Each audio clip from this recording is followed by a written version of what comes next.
All right, guys. Good to see everybody. I think, first of all, I'm going to start out saying how awesome the atmosphere was on Saturday night. I'm sitting there talking to the commissioner before the game, who, obviously if he's here, it's a big game. And just kind of looking around, feeling the festivities of pregame, and I thought it was awesome. I thought, and at the same time, I'm back in the back of the end zone, and we got all our recruits that are here for the game. And we had a ton of great recruits here and great families, and it was just it was fun to see and fun to be a part of. And the feedback we got from all the recruits and families, man, tremendous.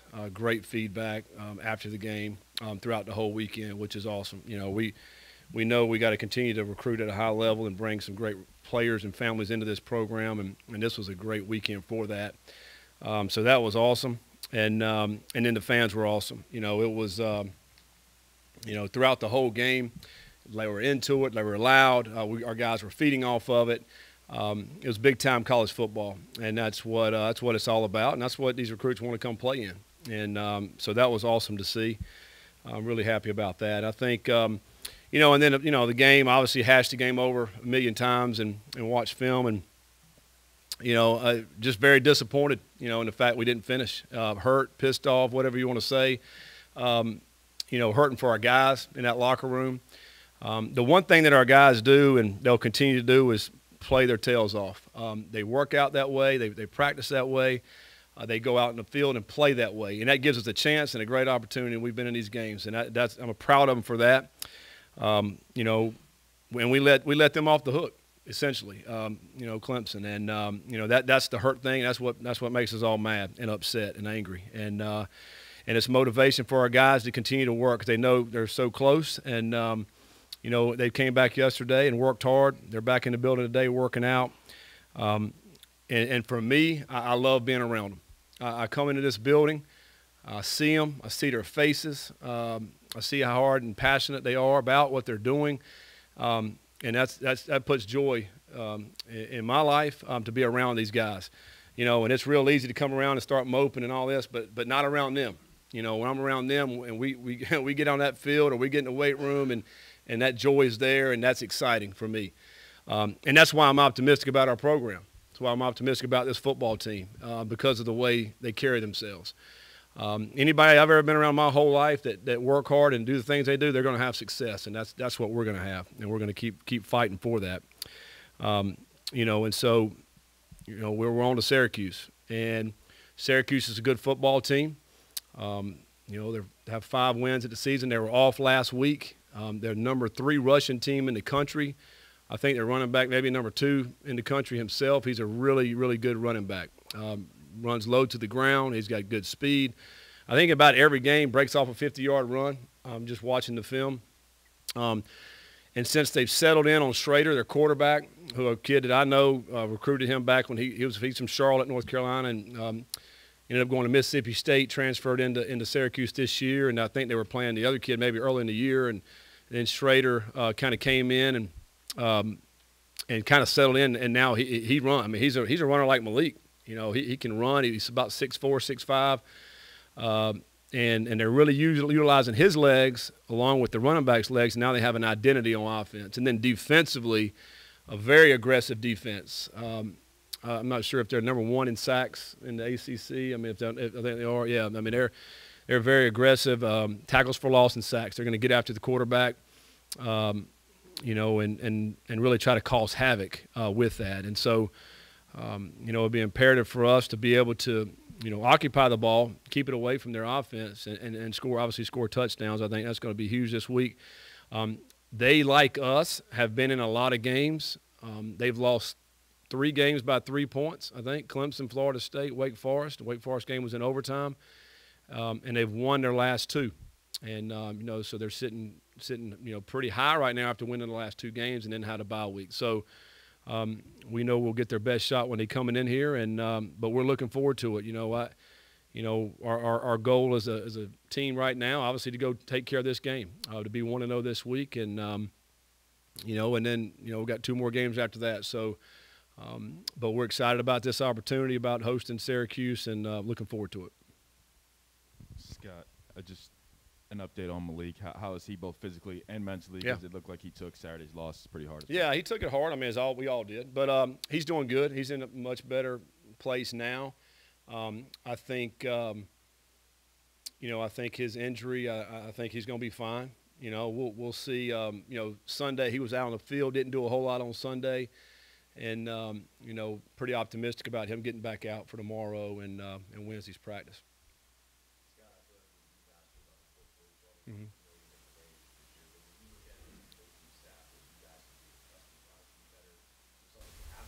Mm-hmm. Well, yeah, I mean it's obviously been a sore subject really in the fourth quarter. We've played well the first three quarters. You go back and look at it, really well. And it's given us a chance and an opportunity in the fourth quarter. We've just not finished games. We've not done the things we need to do, and offensively or defensively for that matter. And we know that you got to come down. You got to finish that. It's focus. It's adjustments. It's getting the ball in the hands of the playmakers offensively. And then it's doing the right things defensively, obviously. And it's probably everything, but it starts with me. Making the right calls. And decisions that need to be made in the fourth quarter. Again, this past fourth quarter. I mean, and they're all different. I mean, there's different scenarios and different games, and we've been behind, we've been up, there's all kind of things that have happened. But this past game, we in a lull and couldn't get anything going. And at the end of the third and in the beginning of the fourth, and then, we got the ball back, down 6 with a chance. And our guys did a great job to get down there. Now you just got to punch it in.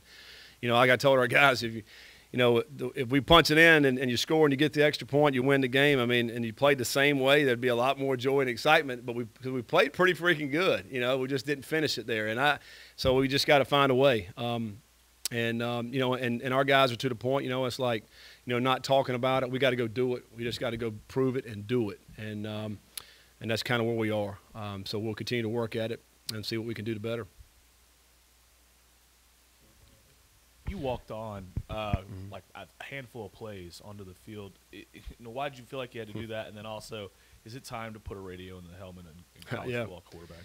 Well, I think I mentioned this last Monday about having to do some things different offensively. Venables and Clemson over the years, they do a great job of getting signals, whatever how they do it, they get signals, and then also when you line down your offense, they do a great job of figuring out, okay, they're in 3-by-1 with a tight end. Here's what they like to do, and then he makes his call. So it gives him a lot more easier time to make his calls, and he gets their cleat dug in. And to me, they're a much better defense that way. And so we wanted to, huddle. I mean, if you notice, we huddled, a lot in the game and tried to limit our signals from the sideline. So there was times where I just went on the field and tell Malik to play, and he goes to the huddle and tell him. That was the reason behind it. And then I think we had success. I mean, the first drive, we went right down the field. It was a great drive and for a touchdown. And so I do think it was successful that we were able to do that. And we did that just because of what they did. And I think having done it that game, and I thought our kids did a great job. That's the first time I've ever done it. And these guys, we 1 week to prepare for that. And our players did a great job, our coaches and everybody. Because you think about with our players, they're used to just getting that signal and then going and lining down. And now they have to have verbal cues in a huddle where they're not used to doing that. They're used to just getting a signal and then going and lining down. So that was difficult, and I was a little worried about penalties and such. And I think we may have gotten 1 or 2 with it, but man, they did an awesome job with that. And I think it gave us a great chance. And, again, 400 yards, 24 points on a really good defense, and I think it worked. Coach Ken Taylor from Wave TV, what are your thoughts on the last series, the goal-to-go situation, after you go back and look at the film? Kind of looked like Jalen might have gotten in maybe 1 block away from that play work, and some of the others. What kind of stood out to you? Yeah, I couldn't even sleep again last night thinking about those plays. It was we first play, we were thinking, okay, we think they were going to pack it all in. Let's go outside. And we ran the outside zone. It was very close to getting in. It was probably, get just inside the 2-yard line there. The next 3 plays, were pass plays. And I know we didn't throw it, but they were pass plays. And, Clemson did a pretty good job of defending those plays. And, some leaks ended up running around a little bit. But, the whole deal was, and we had I think it was a minute and 21 or a minute and 23 when we got the ball. and we didn't have any timeouts. And so a little bit nervous about running. You know, we felt the first play we're going to be fine. We'll run that, and then we'll jump into the next play really quick, which we did. And then Dabo calls a timeout, really to stop the clock, which was actually good. So now we could actually regroup a little bit and figure out what we need to do for that third down. And then we called another pass play. Malik ended up, you know, coming off the left side. Basically, it's for him on the edge. He can run pass option there. Ended up running it. And then now the clock's ticking down, and of course, you know, you run the next play. You got to get it fast, which was a sprint out play, thinking pressure's coming, and we'll get outside of all that pressure. And we got two receivers in the flat and in the back of the end zone, and let Malik just buy time and maybe try to send it in the end zone. You know, that was the thought. You know, it didn't work out that way, but you know, pretty good defense by Clemson on that play as well. So, you know, I think. You know, with the time, no timeouts and the time coming down, I think it had something to do with the plays that we did call within that scenario. Scott, going back to recent fourth quarter struggles, how much of a mental hurdle has that created both with players and coaches alike, and what are you guys doing in attempts to try and tear that hurdle down? Yeah. Well, I think during the game we don't think about it as, okay, here comes the fourth quarter. Oh, we haven't done well. I don't think we think that way. You know, our guys and our coaches and our players are just thinking, hey, you know, what is this scenario right now? And offense is on the field. It's your job to get first downs and score touchdowns, and then defense is your job to stop them. I don't think we say, okay, oh, now it's the fourth, you know, let's get scared or whatever. I don't think it happens that way. But I do think that we have been talking about it, what can we do? And I think, again, our players are like, listen, we know what we got to do. We just got to go out there and do it. And it's the fourth quarter. Let's go finish the game. You know, and it's not about the talk now. We got to have action. And so throughout the course of practice, you know, we've tried to put them in some scenarios to, you know, simulate that. It's hard to simulate it, you know, until you really get into it. And really it's just focus, attention to detail, doing your job, doing the little things. The same things that they've done the first three quarters of these games. You know, we got to carry it on to the last one. Recognizing that Lamar Jackson was a generational talent, I'm wondering if you could reflect a little on his long-term impact on a program that does not seem evident from recruiting rankings or win-loss record. Mm-hmm. Yeah, well, I think he is a generational player, you know. But even him coming out of high school, I don't know how highly ranked of a recruit he was. Okay, so yeah, he's you know, he wasn't that highly ranked, and he's arguably one of the best to ever play, you know, and. You know, so I think, you know, sometimes the rankings get whatever wrong, you know, whatever how you want to say that, you know. I think, you know, as a three-star player, I think there's a ton of three-star players playing right now in the NFL making a lot of money, you know. And there's also five-star, you know, it's four-star, those kind of guys. But I think it comes down to, in my opinion, you got to have talent, but it comes down to more what's right here, what's in the heart. With these players, and he's got as much heart as anybody going. And I think that's why he's obviously had talent. He's got size. He can run. He's got an arm, but he's got that something inside of him that makes it all go. And sometimes it's hard to measure that. It's hard to measure what's inside somebody. And but he's certainly a guy that, you know, will have, I mean, it'll be forever impact in this program. You know, of a guy that came through here and was able to do what he did. And have that kind of impact on not only, you know, college football, but now what he's doing in the NFL is incredible. So he's going to be talked about forever.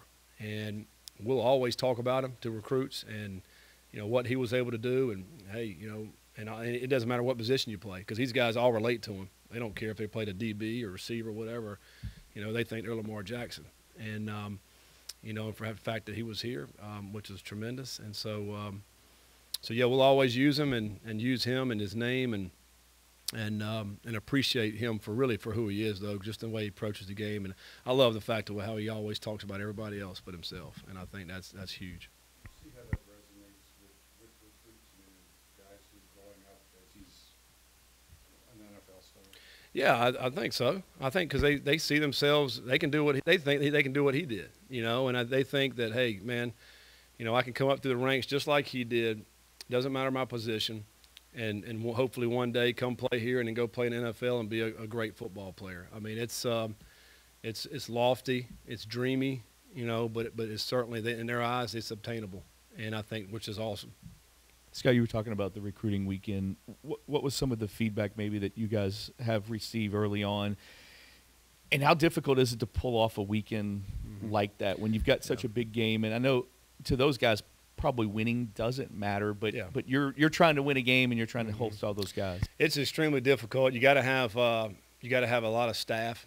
We've hired a few. We need to hire some more in our recruiting department because there's so much going on. And then when you have a bunch of them like we had, how can you show attention to all of them? And their moms and the dads, and they got questions, and then the recruits. And we had several from out west that were here who maybe hadn't been here before, and coming in, some of the feedback was, man, we thought Kentucky was going to be just fields and farm and pastures. We didn't know it was a city like this. This is kind of cool, So they loved it. They loved this atmosphere, and they loved what we have to offer here. And then we had local kids that were here that had a ball and loved it.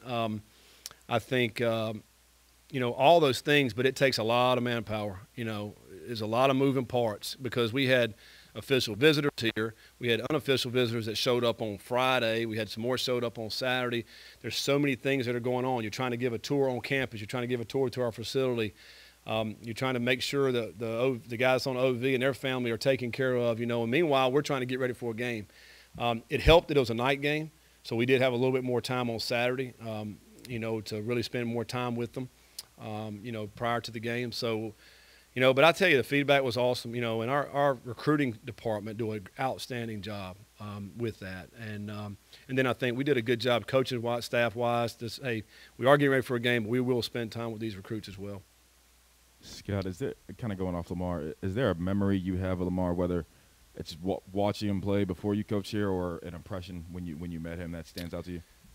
Well, I obviously remember watching him play. I loved watching him play because what he did offensively, is kind of what our offense was at the time, kind of what we were doing, some of the very similar things within what we're doing now with Malik, so – and he just did it at an incredible level. And so I loved that. And then I was kind of – when I first met him, I was kind of in awe. I was like, oh, man, that's Lamar, kind of starstruck really. And I had no idea he was that tall. I thought he was going to be around a 6-foot kind of quarterback, man. But I don't know how tall he is, 6'2" or 3 or whatever. He is tall because I couldn't believe a guy could run like that at that size, that height, that had that height, because he runs like a little guy, and to be able to see him, I was like, oh, wow. And then how humble he was, on the field that day at practice when he came out. I'm just extremely humble and just want to hang out with the guys. And, he just wanted to be one of the guys when he was he's arguably the best player in sport and football. So yeah, that's kind of how I feel about him. Scott, when you watch these guys play, thinking about the catch that Justin Marshall had and Tyler Harrell and so many guys stepping up, is it I guess in a way easier to kind of stay optimistic about, you talked about you believe these guys are going to get over that hump because you're watching throughout the game these guys kind of step up? And I love the way they compete, and they're just going to keep getting better the way they work. Anybody that works like our guys, you're going to get better. You're going to keep getting better. And then, as you keep playing, you're getting more and more experience and you understand what we need to do. A guy like Tyler Harrell, like on a couple, let's see, on two of those runs, the 2 touchdown runs Malik had, Tyler Harrell's the main blocker out there. Did a tremendous job blocking, and him and Marshawn Ford both on both of those runs. Great run by Malik, but 2 great blocks that sprung him. And then Tyler, Tyler's a guy, every time he catches, I'm thinking he's getting ready to score. He's that kind of player. We got to give him the ball more. He's earned that right to play more and get the ball more because he caught that dig, and I'm thinking, okay, he's going to go. We got a penalty on that play. We ended up bringing some of it back. But and then a tremendous throw and catch down the sideline. And then the 4th down you mentioned about Justin Marshall. The ball went right over one of their defenders' hands, right into his hand. He gets a foot down. It's a tremendous play. And Marshall's been playing a lot better, man, the last few weeks. And, so, yeah, we got a lot of good players. And I love being around them. And they're going to keep getting better. And we're going to win these games. That's the bottom line. And we got to have that thought process, and our guys do. And so again, yeah, I'm excited about them.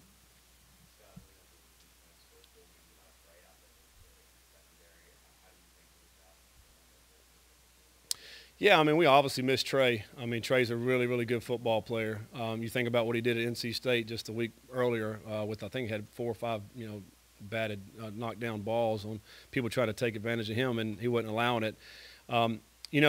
We got to be better out there. I mean, they hit a couple plays on us on the post route early in the game there on that first drive. And then I think there was a couple more they hit on the outside there. And we had a few penalties, in the secondary that really hurt us. As you think about the drive extending penalties, PI and a defensive holding, and then Fago's unfortunate targeting. Which, I mean, we can talk about targeting for a while, I think, but that extended. That was going to be 3rd and 6, and now it's first down, 15 yards closer to the end zone. They end up scoring. I mean, it's, so the penalties really hurt us in this past game.